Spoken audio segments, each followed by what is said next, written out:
لیکن اتنا مجھے یقین ضرور ہے کہ میرے دوست احباب جو میری عدم موجودگی میں میری کمپین چلا رہے ہیں تو وہ ساری ٹیم جو ہے وہ سرخرو ہوگی۔ یونین کونسل چھتر نمبر 2 6 وارڈز پہ مشتمل ہے۔ پاکستان پیپلز پارٹی کے لوگ تحفظات رکھتے تھے، کس حد تک یقین ہے کہ آپ ان کو منوانے میں کامیاب ہو جائیں گے؟ تحفظات لوگوں کا جمہوری حق ہے، لوگ رکھتے ہیں، اور مجھے یقین ہے کہ جو اس یونین کونسل کے ووٹر ہیں ان کو مجھ سے کوئی تحفظات نہیں ہے، بلکہ وہ اس دن کا بے چینی سے انتظار کر رہے ہیں کہ 27 نومبر کو ان کے ہاتھ میں بیلٹ پیپر ہو اور وہ مور لگا کے تیر پہ طارق مسعود کے نام پہ مور لگا کے وہ اپنی ساری محرومیوں کا ازالہ اس میں چاہتے ہیں۔ یونین کونسل چھتر نمبر 2 جہاں سے آپ امیدوار ہیں، اگر لوگ آپ کو منتخب کرتے ہیں تو ایسے کیا کام ہیں جو آپ پرائرٹی بنیادوں پہ حل کرنا چاہتے ہوں؟ میں اللہ کا شکر ہے کہ چھتر نمبر 2 جو ہماری یونین کونسل ہے اس کے اندر اس وقت تک جو ڈیولپمنٹ کا کام ہوا ہے، میں یہ سمجھتا ہوں کہ اللہ کا مجھ پہ بڑا ایک خصوصی کرم رہا ہے، ہمارے گھرانے پہ ایک اللہ کا کرم رہا ہے کہ ہم نے جو بنیادی مسائل تھے اس یونین کونسل کے، میں نے منتخب ہونے سے پہلے جو ہے وہ سارے ہمارے سکولوں کی بلڈنگیں ہیں، ہمارا RHC ہے، ہماری روڈوں کا انفراسٹرکچر ہے، ہمارے واٹر سپلائز کے جو ایشوز ہیں وہ سارے موسٹلی حل ہو گئے۔ میں 2-3 چیزیں آپ سے گزارش کرنا چاہتا ہوں کہ سب سے بڑا جو چیلنج ہے میرے لیے، جس کو میں چیلنج سمجھ کے کروں گا، جو ہمارے چھتر یونین کونسل کے اندر جو مہاجرین آباد ہیں ہمارے، ان کا کوئی پرسان حال نہیں ہے، ان کا سیوریج کا نظام نہیں ہے، ان کے پاس صاف پینے کا پانی نہیں ہے، ان کی جو گلیاں ہیں وہ پچھلے میرے خیال میں 30 سال ہو گئے ہیں تو ان کو لالی پاپ دیا جا رہا ہے۔ میری سب سے جو پہلی فرسٹ پرائرٹی ہوگی وہ مہاجرین جو مقیم ہیں چوز یونین کونسل کے اندر، ان کے مسائل اور ان کے لیے مہاجرین کے لیے ایک کسی بہتر جگہ کا یا تو ایوارڈ کروائیں گے، اس پہ میں فوکس کروں گا، یا جو خالصہ لینڈ ہمارے باغ کے اندر ہے تو میں کوشش کروں گا کہ مہاجرین کی جو رہائش کی پرابلم ہے وہ ریزالو ہو۔ پھر ہماری یونین کونسل کے اندر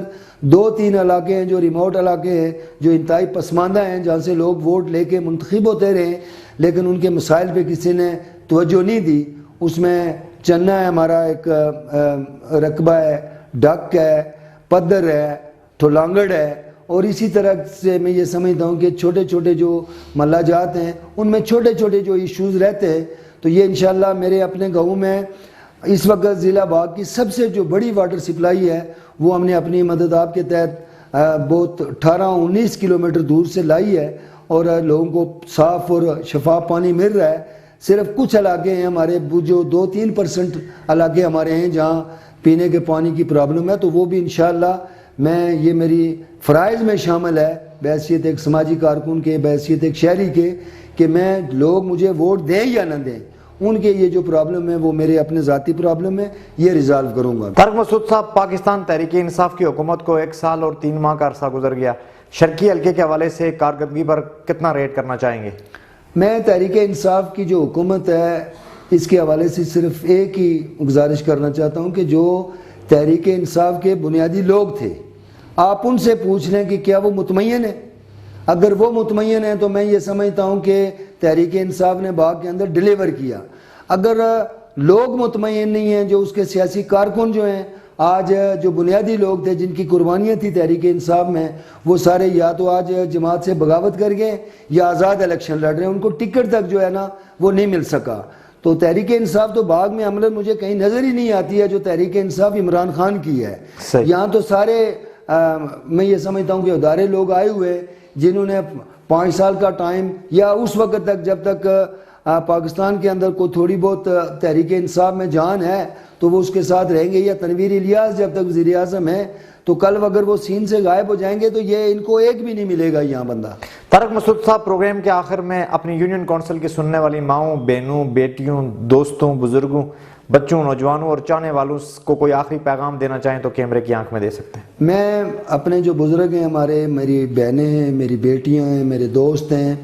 بچے ہیں، ان کو میں ایک ہی بات کہنا چاہتا ہوں کہ آپ اپنے جو ووٹ کا استعمال ہے یہ برادری ازم سے بالا تر ہو کے، یہ جو پیسے کی چمک دھمک ہے اس سے بالا تر ہو کے، یہ جو پیراشوٹر آتے ہیں اور جو کرپشن ہو رہی ہے اس کے خلاف اپنا ووٹ دیں، اور وہ اپنا ووٹ استعمال کرتے وقت لوگوں کا جو ماضی ہے وہ بھی دیکھ لیں، لوگوں کا حال بھی دیکھ لیں اور ان کا مستقبل بھی دیکھ لیں۔ معروف قانوندان سردار طارق مسعود ایڈوکیٹ کی گفتگو آپ نے سنی۔ پاکستان پیپلز پارٹی کے نامزد امیدوار ہیں یونین کونسل چھتر نمبر 2 سے۔ 23 نومبر 2022 کو انتخابات میں لوگوں نے فیصلہ کرنا ہے کہ وہ کس کو ممبر منتخب کرتے ہیں۔ گفتگو آپ نے سنی، آپ اس گفتگو کو کس اینگل سے دیکھتے ہیں کمنٹ سیکشن میں تہذیب و تمدن کے دائرے میں رہتے ہوئے اپنی رائے کا اظہار ضرور کیجیے گا۔ BBC کی اسکرین پر اگلے پروگرام میں پھر کسی سیاسی یا سماجی شخصیت سے آپ سے ملاقات ہوگی۔ نیک دعاؤں میں یاد رکھیے گا۔ اللہ نگہباں۔